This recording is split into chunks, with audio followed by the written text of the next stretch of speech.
Most travelers think they know Europe until they arrive in St. Petersburg, a city built to challenge Paris and Vienna, filled with imperial palaces, endless canals, and cultural power moves that still shape its lifestyle today. But is it really worth the trip in 2026?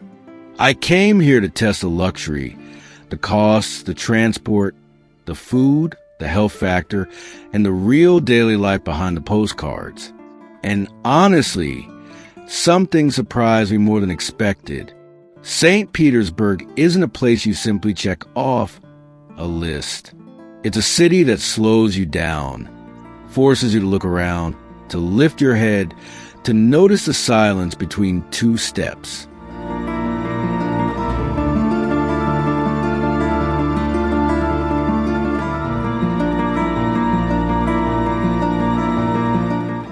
From the moment you arrive, you feel that this city was never meant to be ordinary.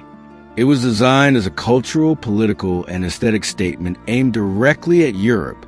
Founded in the early 18th century by Peter the Great to open Russia toward the west, the city was built with a clear intention, not to imitate, but to compete. Bigger, more structured, more deliberate. That vision is still visible today in everything, from the wide avenues to the perfect alignments of facades, even in the way the sidewalks are laid out.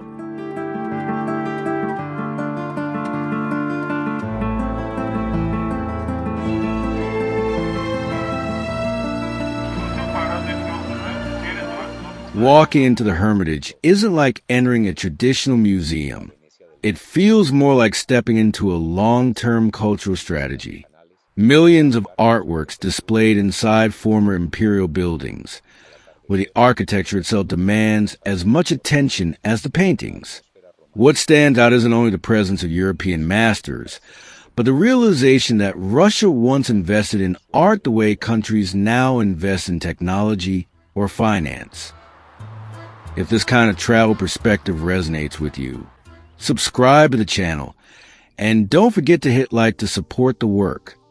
It was soft power before the term even existed. The city also makes sense from the water. The canals are not decorative. They shape daily life. Seeing St. Petersburg from a boat changes your perspective completely. Everything feels calmer, more coherent. This is where you understand why the city has often been compared to the great northern capitals.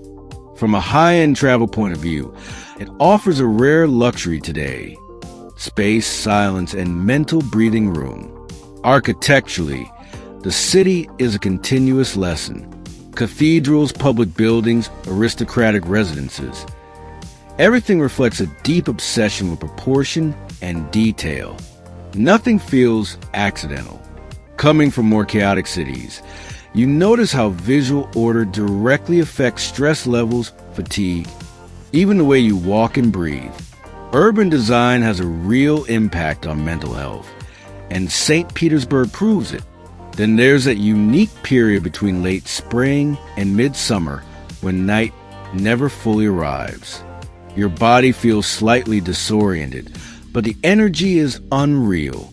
People stay out longer, sleep less, walk endlessly. The city feels suspended in time. For content creators, it's a dream. Hours and hours of natural light. No filters, no tricks. Culturally, St. Petersburg plays in a different league. Opera, ballet, classical music. Here, they're not reserved for a small elite.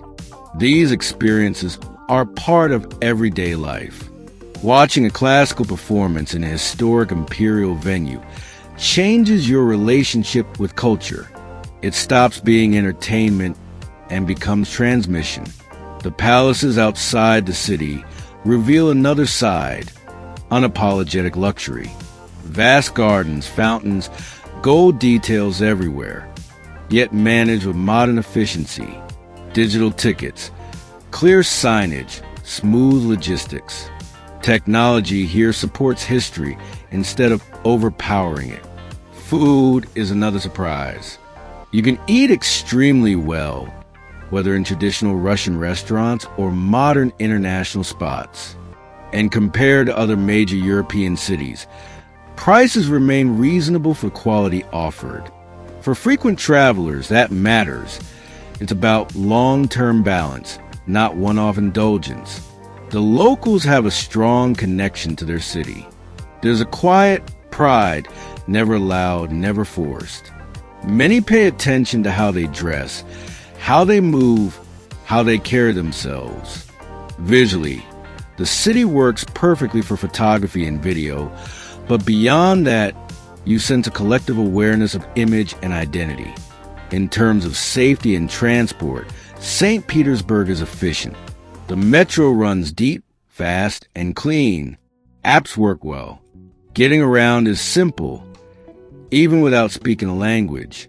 It's a city where you can walk for hours without feeling uneasy, and that completely transforms the travel experience. My personal advice: don't come here with a checklist mindset. Slow down. Walk without a plan. Sit in a cafe. Watch people pass by. St. Petersburg reveals itself gradually, and that's exactly why it leaves a mark. Let's talk money, because this is where St. Petersburg really breaks expectations. Most people assume a city with this level of architecture, culture, and lifestyle must be expensive. In reality, the cost structure is very different from Western Europe. Housing is the first surprise. Outside the ultra-central historic zones, rents drop fast while the quality stays high. Spacious apartments, solid buildings, thick walls, real insulation. Compared to cities like Paris, Amsterdam, or even Barcelona, you get more space, more comfort, and less noise for the same budget. Food is another strong point. Groceries are affordable, especially if you eat local products.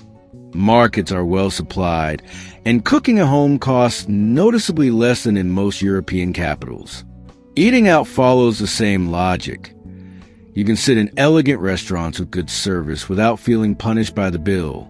In cities like Rome or Lisbon, eating well has become a luxury habit. Here, it's still part of normal life.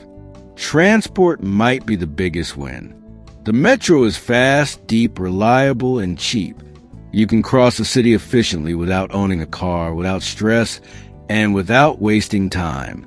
Compare that to London or Paris, where transport costs eat a serious part of the monthly budget. And the difference is obvious. Here, mobility is functional, not a financial burden. When you put everything together, rent, food, transport, St. Petersburg offers a high lifestyle-to-cost ratio. It doesn't feel like a budget city, but it doesn't drain your finances either. Compared to Western Europe, you're not constantly calculating, cutting, or compromising.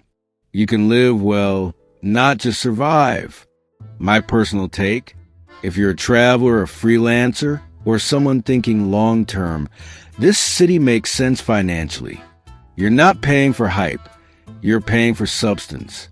And that changes the entire experience of daily life. This isn't a city you consume. It's a city that stays with you. And once you leave, you realize it has subtly changed how you see Europe, culture, and even time itself. If this kind of travel perspective resonates with you, subscribe to the channel. And don't forget to hit like to support the work.